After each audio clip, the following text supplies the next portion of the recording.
Greetings, citizens of the world. We are anonymous. There's been a lot in the news lately. From threats of war, to future space endeavors, to very different ends of the spectrum with vastly different consequences for humanity. While politicians bicker over power plays by opposing nations here on Earth, we continue to face many threats from beyond this world. The unfortunate truth is that while our generation may survive the next 100 years, it's only a matter of time till humanity as a whole faces catastrophe on a global scale. We occupy one tiny world, around a single star out of billions, in a single galaxy out of trillions in the observable universe. That alone shows how fragile our species really is. Thus we come to a realization, and an inevitability. Earth cannot remain our only home forever. Some of the voyagers we set forth to the farthest reaches of the galaxy will lose contact with us, and we'll never hear from them again in our lifetime. Nevertheless, our legacy will live on through them as they colonize new worlds across the stars. While we can ensure the survival of humanity through migration and colonization, we can also help ensure the survival of Earth through unification. As we unite to explore other worlds, we'll in turn find ourselves securing our own. Earth will always be our homeworld, and as such it will always hold a special place in our hearts. While we don't know what the future might hold, we do know one thing for certain. It will be much brighter with humanity united. If we continue on our current course, our mutual destruction is ensured. So some may ask why we continue to have wars and fight amongst ourselves. Humans are influenced by their cultures and many other factors growing up. From what their parents believed, to what school and religion teaches them. With that in mind, it's no wonder with over 270 religions, 196 countries, and with modern society being derived from thousands of different cultures, that people tend to bump heads on worldly views. Nonetheless, those differences are what makes humanity so unique. Rather than being used to divide us, they are precisely what should be bringing us together. From art, to food, and even technology, those differences in culture make humanity, and that's what should be celebrated. Every year we do share in a celebration. People from all over the world come together to celebrate the new year. We stand together and share in our cultures. And for one day we are united as a planet.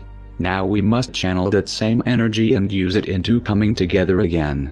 Not for personal gain, not for the promise of money or fame, but to embark in the greatest journey humanity has ever made. It took just 12 years to go from launching the first artificial satellite, to landing humans on the moon and returning them back to Earth safely. In the 43 years since Apollo 17, humanity has never gone back, nor accomplished a greater manned mission. Not for a lack of money, nor a lack of technology, but because priorities changed and collectively humanity no longer has the drive to venture beyond Earth. With that being said, the direction and future of humanity itself is on the line, and our priorities must be clear. Due to the theory of special relativity, interstellar travel is possible within our lifetime, and entirely doable with technology that on a much smaller scale already exists today. Therefore the choice is now entirely up to you. Will we unite as a species to ensure the survival of the human race and explore the unknown? Or will we continue to fight each other and play Russian roulette until all the chambers are loaded?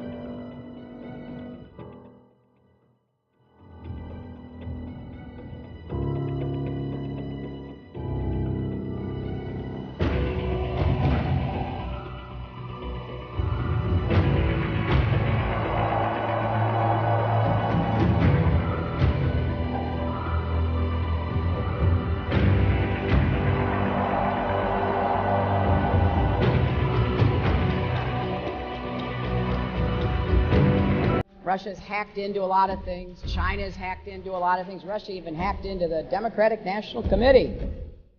Maybe even some state election systems. So we've got to step up our game. Make sure we are well defended and able to take the fight to those who go after us. As president, I will make it clear that the United States will treat cyber attacks just like any other attack. We will be ready with serious political, economic, and military responses. И люди не чувствуют опасности. Вот меня что беспокоит. Ну как мы не можем понять? Мы тащим мир вообще в совершенно новое измерение. Вот в чем проблема. Делают вид, что как будто ничего не происходит. Но я не знаю даже, как достучаться. Extraordinary display of Russian military power just a few miles off the British coast. One Moscow newspaper called it an armada, and its chosen route, straight down the English Channel, is likely to have been chosen deliberately. You differ with the current administration, with the Obama administration now, in having said you support a no-fly zone in Syria. If say you're president, and that no-fly zone is in effect, and a Russian jet flies into that no-fly zone and they refuse warnings to leave, do you give the order to shoot down a Russian jet?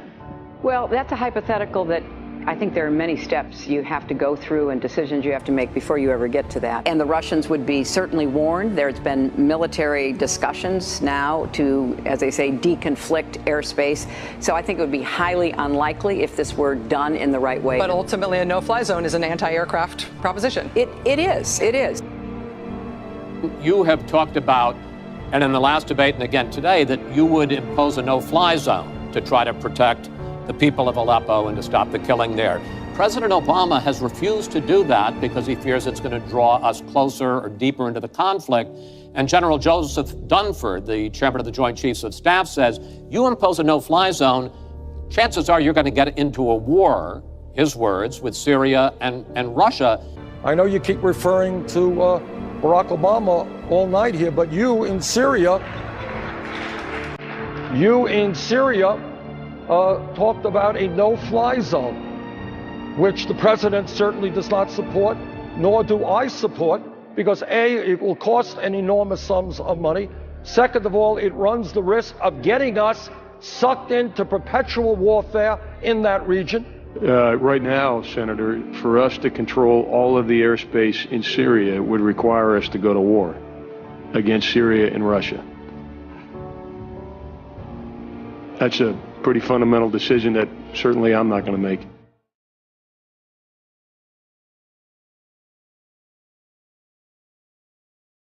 You claim to be leaders, yet you fail to lead when we need leaders the most.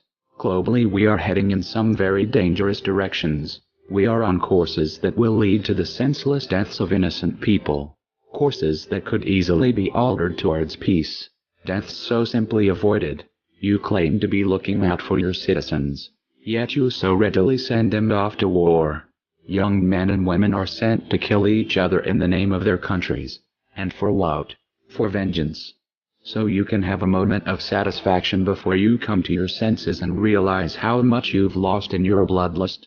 We're all upset when something bad happens, especially when it's a pointless loss of life. However, that doesn't justify more senseless loss of life by our hands in response. All these pointless wars, so many lives lost over thousands of years, all over a sliver of a tiny blue dot. Do you even comprehend the magnitude of what you're doing? Humanity has the opportunity to expand well beyond the boundaries of this world. The universe is ever expanding, and its resources are vast. You can either see to it that we all die on this rock, or that we prosper as a species in this universe. The choice is yours. One thing is certain.